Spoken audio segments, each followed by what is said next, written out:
दोस्तों इमेजिन करिए एक 7 फुट लंबा योद्धा जिसकी बहादुरी के चर्चे पूरे दुनिया में हुआ करते थे, जिसने 14 साल की उम्र में एक शेर को मार गिराया था और जिसका दहशत इतना था कि अफगानीस पठान उनके डर से सलवार कमीज पहन के घूमा करते थे, जिसकी वजह आपको जल्द ही वीडियो में आगे पता चलेगी। वैसे अगर आप अभी तक इन्हें गेस नहीं कर पाए तो मैं बात कर रहा हूँ हरी सिंह नालवा की, जो कि एक कमांडर थे महाराजा रंजीत सिंह के फौज में। हाल ही में आपने एनिमल मूवी का अर्जन वैली गाना सुना होगा, जो कि बेस्ड है एक हिस्टोरिकल सिख कैरेक्टर जिनका नाम अर्जन सिंह नालवा था।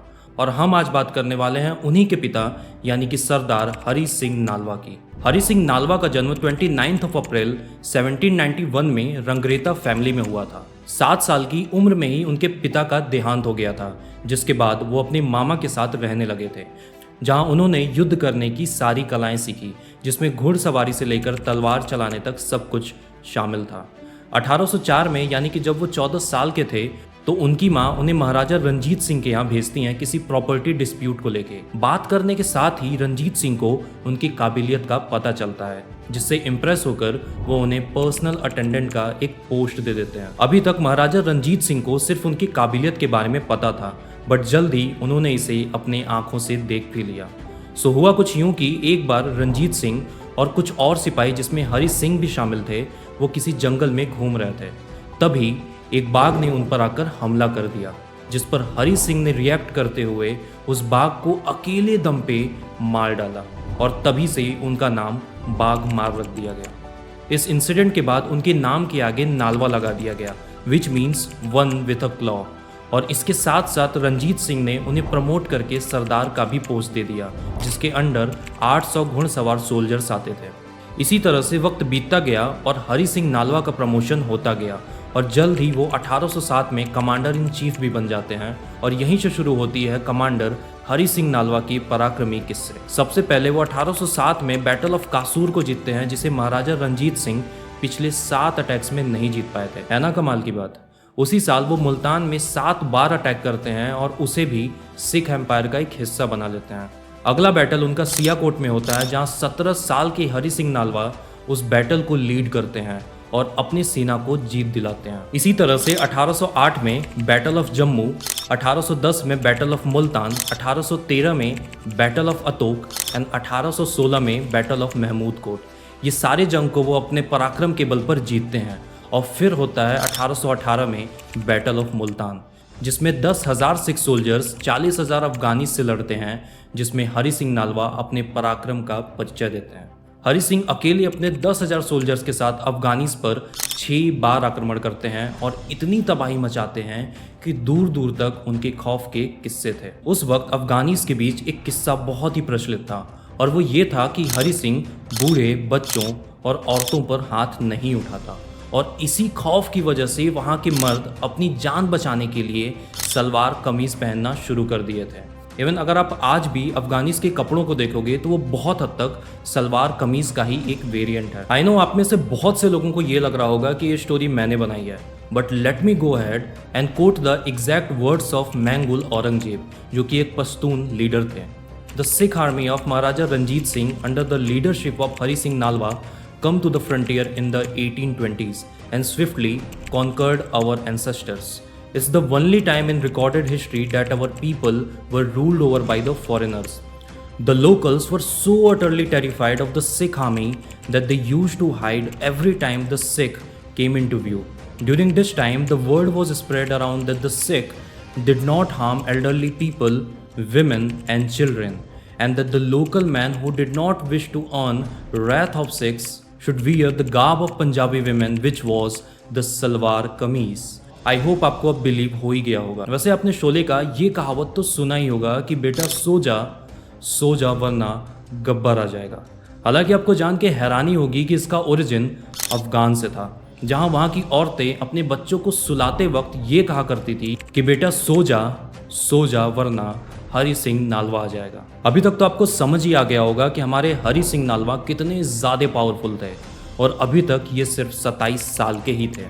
बट इनकी कहानी यहाँ पर ख़त्म नहीं होती है, 1890 में बैटल ऑफ पांखली, 1821 में बैटल ऑफ मंगल, 1822 में बैटल ऑफ मंकेरा, 1823 में बैटल ऑफ नौशेरा, 1824 में बैटल ऑफ सिरीकोट, 1827 में battle of Saidu and 1834 where he occupies Peshawar and at last Khyber Pass in 1836।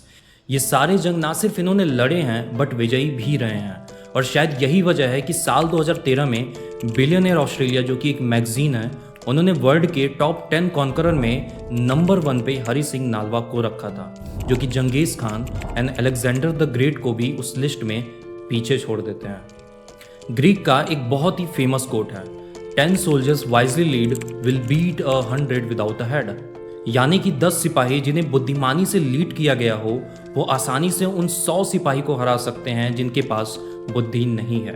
और ऐसे ही कुछ थे हरि सिंह नालवा। कम सेना होने के बावजूद भी अपने लीडरशिप और पराक्रम के दम पर उन्होंने वो सारे जंग को जीता है। ये इतिहास के अकेले ऐसे व्यक्ति हैं जिन्होंने खैबर पास को अपने अंडर में लिया था। ये वही पहाड़ी है जो आज के पाकिस्तान और अफगानिस्तान को कनेक्ट करता है। इनकी आखिरी जंग बैटल ऑफ जमरूद में हुई थी, जिसकी स्टोरी महाराजा रंजीत सिंह के पोते यानी कि नौनिहाल सिंह के शादी से शुरू होती है। सो मार्च 1837 में नौनिहाल सिंह की शादी के लिए सारे सिख फोर्स को अमृतसर में इकट्ठा किया गया था, ताकि सिख फोर्स का ब्रिटिश कमांडर इन चीफ के सामने शक्ति प्रदर्शन किया जा सके। हालांकि वहां पर हरि सिंह नालवा भी इनवाइटेड थे, बट किसी वजह से वो पेशावर के फोर्ट पर रुक गए थे। ऐसा माना जाता है कि उनकी तबीयत कुछ खास ठीक थी नहीं। इसी चीज का फायदा दोस्त मोहम्मद उठाता है और अपने सेना को लेके सबकादर, जमरूद और पेशावर पर कब्जा करने के लिए निकल जाता है। उस वक्त हरि सिंह के लेफ्टिनेंट यानी कि महान सिंह जमरूद फोर्ट में बस 600 सोल्जर्स के साथ थे, जहां पर बहुत ही लिमिटेड सप्लाई थी, न ज़्यादा कुछ खाने को था और ना ही कुछ पीने को। जैसे ही ये बात हरि सिंह को पता चलती है, वो रेनफोर्समेंट आर्मी का वेट ना करते हुए अकेले ही तुरंत जमरूद निकलते हैं अपने लेफ्टिनेंट और सोल्जर्स को लीड करने के लिए, जो कि अफगानीज आर्मी से घिरे हुए थे, और ना ही उनके पास कुछ खाने को था और ना ही पीने को। कम नंबर होने के बावजूद भी हरि सिंह के लीडरशिप में उन्होंने अफगानीज आर्मी के नाक में दम कर रखा था। इस पूरे जंग में हरि सिंह नालवा बहुत ही जख्मी हो चुके थे और जल्दी उनकी मृत्यु हो जाती है। बट अपनी मौत से पहले वो अपने लेफ्टिनेंट को ये सलाह देते हैं कि उनकी मौत की न्यूज़ तब तक बाहर नहीं आनी चाहिए जब तक पंजाब से बाकी फोर्सेस ना आ जाए, और लेफ्टिनेंट महान सिंह ने ऐसा ही किया। सिर्फ हरि सिंह नालवा के डर से अफगानीज एक हफ्ते तक आगे बढ़ने से डरते रहे, और उसके बाद पंजाब से बाकी सिख फोर्सेस भी आ जाती है। हरि सिंह ने ना सिर्फ जमरूद और पेशावर को डिफेंड किया, बट उसके साथ साथ अफगानीज आर्मी को नॉर्थ वेस्ट फ्रंटियर में जाने से भी रोका। उनके डेथ के वक्त सिख एम्पायर अपने पीक पे था, जिसके अंडर आज का पाकिस्तान पंजाब, इंडियन पंजाब, दिल्ली, हरियाणा, हिमाचल प्रदेश, कश्मीर और तिब्बत का कुछ पार्ट था। हरि सिंह नालवा का डेथ सिख एम्पायर के लिए एक बहुत बड़ा लॉस था।